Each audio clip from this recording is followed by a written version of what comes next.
give you the benefit of the doubt. Anak ko siya, I will welcome you. Ano lang ko, mayon ta, hoping that you will do your job. Ito ang naging tugon ni Davao City Mayor Baste Duterte kaugnay sa naging courtesy call ni Acting Davao City Police Office Chief Colonel Hansel Marantan sa kanyang opisina kamakailan. Ayon kay Baste, dahil wala pang nagagawa sa kanyang trabaho si Marantan, ay bibigyan niya ito ng pagkakataon para paglingkuran ng mga Davaoenyo. We will wait, tanaw na to. Like I said, I told Marantan, abrihan na to ang kumportahan para niya. Kaya, hindi pa po nakusag. Wala pa siya nahimo pa. Hindi pa rin aning tore, patakagyaw-yaw. Okay? So, ganun si Marantan, mapaman siya giingon, mapaman siya gibuhat, siya ka ng mga analysis dyan ng sagasa na gipunin. Sige lang. Okay, let's give him a chance. Tanaw na to. Kasi gusto mo trabaho yun sa tao. Magugulit ang ipinatawag sa Davao City Council si Marantan dahil sa questionable ang naging appointment nito bilang Acting Davao City Police Office Chief. Bigyan diin ng konseho na kalapastanganan sa otoridad ng lokal na pamahalaan ng Davao ang ginawang appointment kay Marantan na hindi naman kasama sa shortlist na isinumiti ng PNP kay Mayor Baste. Malinaw din na nakasaad sa batas na ang tamang proseso ng pagpili ng Chief of Police para sa isang lungsod o munisipyo ay dapat ang local chief executive ang siyang pipili base sa isinumiting shortlist sa kanya ng PNP. Malinaw ito na nakasaad sa Republic Act 6975 o Department of the Interior and Local Government Act of 2021 as amended by RA 8551 o Philippine National Police Reform and Reorganization Act of 1998 at maging sa NAPOLCOM Circular 2002-011.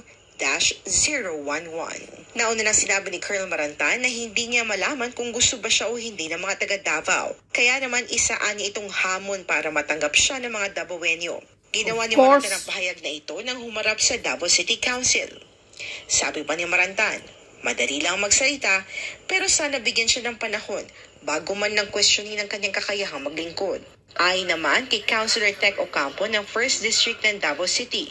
Tinatanong lang naman ng Davao City Council ang naging proseso ng kanyang pagkakatalaga bilang Acting DCPO Chief dahil malinaw anyang may nalabag itong batas. Hindi naman hindi siya welcome. Nagsalita naman ng mayor natin na bigyan siya ng pagkakataon na i-prove yung kanang word. Ang dulang naman kami nagtatanong in fairness to Colonel Marantan, tinatanong naman namin ang procedure kung bakit siya na italaga nga. Kasi as far as I know, under the law, sa local government code, may karapatan din ang city mayor na magpili ng kanyang mga gagawing city director mula sa 5 list, no? Listahan na galing po sa Camp Crame. Sila nagbigay ng listahan yun eh. Sa kabila nito, sinusuportahan naman ni Councilor Ocampo naging pahayag ng alkalde ng Davao City na bigyan ng pagkakataon si Marantan kasabay ng hamon ng konseho. Well, he should do his best, prove his worth.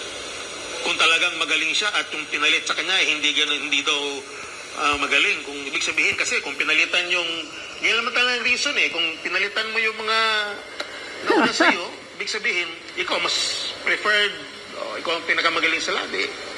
He should prove his worth, no?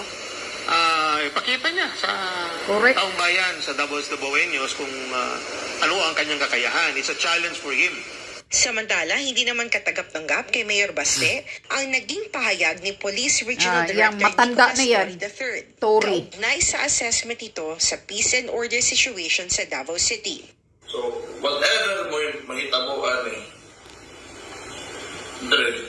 out of the ordinary, ever since mayon na ikaw si Torre maabot na rin pilalang kaadlaw na maingon natin sa conclusion at nag-grade, naging muna na crime anak kunya karon he's accusing his own men of creating a false reports.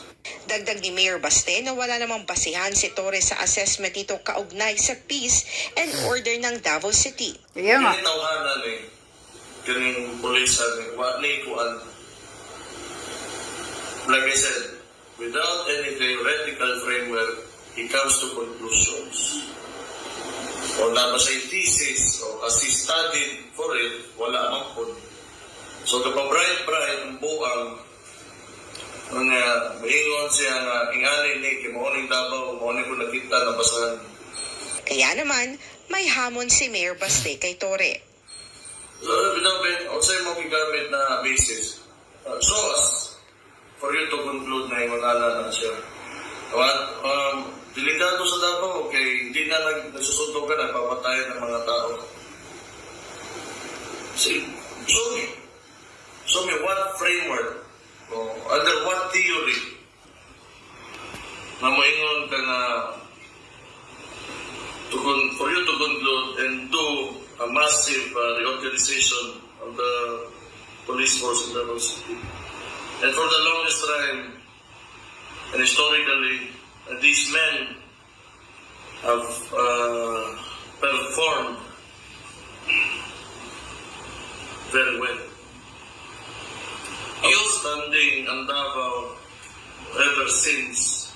Di palagi ako, kanianto ko na this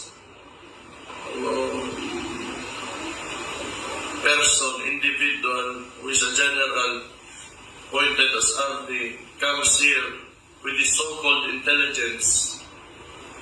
Unya mag-conclude siya o gingunan